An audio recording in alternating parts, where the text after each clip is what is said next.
Bonjour, bienvenue sur ma chaîne vidéo. Alors, aujourd'hui, je vais vous parler du temple de Borobudur. Bon, écoutez bien. L'ensemble de Borobudur est l'un des plus grands monuments bouddhistes du monde qui a été bâti par la dynastie Shailendra en 8e et 9e siècle.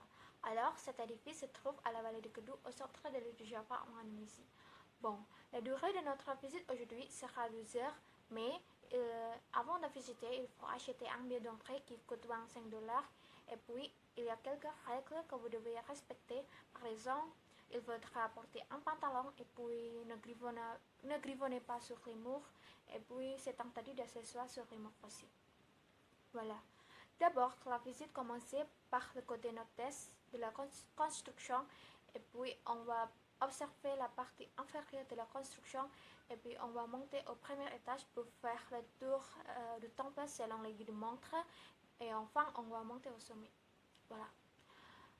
Le temple principal est un stupa construit en 3 niveaux. Ce stupa se trouve autour d'une colline qui était un centre naturel. Le premier niveau, c'est la base de pyramide comportant 5 terracarrés concentriques où on l'appelle Kamadhatu. Et puis le deuxième niveau, c'est la base d'un cône qui compte 3 plateformes circulaires où on l'appelle Rupadhatu. Et puis le troisième niveau, c'est au sommet est un stupa monumental où on l'appelle Arupadhatu. Ensuite, les murs et les balustrades sont décorés de panneaux de bas-relief qui sont finement sculptés. Elle couvre une surface totale de 1520 mètres carrés. Et puis, il y a aussi 72 stupas qui contiennent une statue de Bouddha autour des plateformes circulaires. Voilà. Actuellement, Borobudur est divisé en 3 parties. Ce sont la base, le corps et la superstructure qui s'accordent parfaitement avec la conception de l'univers dans la cosmologie du bouddhisme. Selon celle-ci, l'univers est divisé en 3 sphères superposées, Kamadhatu, Rupadhatu et Arupadhatu, qui représentent respectivement l'aspect du désir, l'aspect des formes et l'aspect du détachement des formes. Alors, nous sommes esclaves, nos désirs dans l'aspect du désir, et puis nous abandonnons nos désirs, mais restons assujettis au nom et à la forme de l'aspect des formes, et puis il n'y a plus de nom ni forme dans l'aspect du détachement des formes. Alors, passé à la partie de Kamadhatu, il existe le relief de Karma Vibhanga qui a désigné la foi du bouddhisme sur la loi de cause à effet où on l'appelle karma. Alors, dans chaque panneau montre des exemples de bonnes et de mauvaises actions. Par exemple, il y avait une famille qui avait été heureuse, mais après ça, elle souffrait, c'est parce qu'ils regrettent d'avoir donné la bonté aux gens. Alors, on continue à Lalitavistara. Ce dernier est un relief qui raconte la biographie de Bouddha Gautama de sa naissance au sommet de la perfection. Lalitavistara est divisée en 5 parties, mais dans cette partie, je vous informe sur les signes et le détachement de la vie matérielle. Bon, ça commençait par les dieux qui sont venus à rappeler Gautama parce que son devoir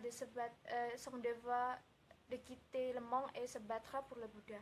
Et puis, Gautama a parti à l'extérieur du palais et il a vu beaucoup de personnes étaient malades et ensuite des personnes âgées et puis des personnes sont mortes.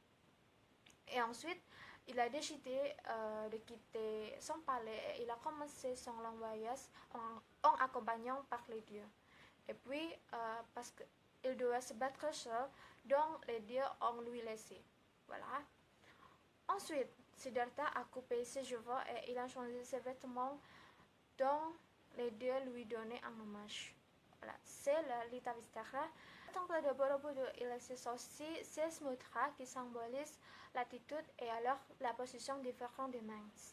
Comme Dhyani Buddha Amor Siddhi au nord, la geste de main s'appelle Abhya Mudra, ça veut dire courage et témérité. Et ensuite, Dhyani Buddha Amitabha à l'ouest, la geste de main s'appelle Dhyana Mudra, qui signifie la concentration et méditation.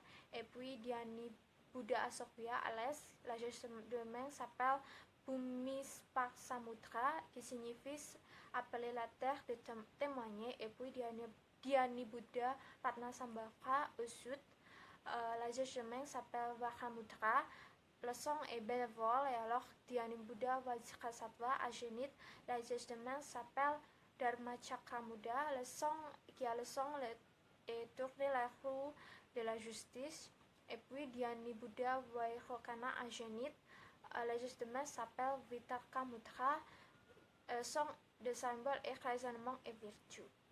Alors, on a des escaliers, vous pouvez voir le motif de Kala qui a signifié pour réviser la catastrophe, et puis il y a aussi le motif de Jaladwara qui sert à traîner l'eau du bâtiment vers la cour du temple, et puis chaque Jaladwara du temple de Borobudur a un motif décoratif en forme de thon ou de makara, et puis pour les stupas en forme de bête, qui se compose de trois parties. Ce sont Padmasana, c'est la partie inférieure, et puis Anda, c'est la partie médiane, et puis Armika, c'est la partie supérieure.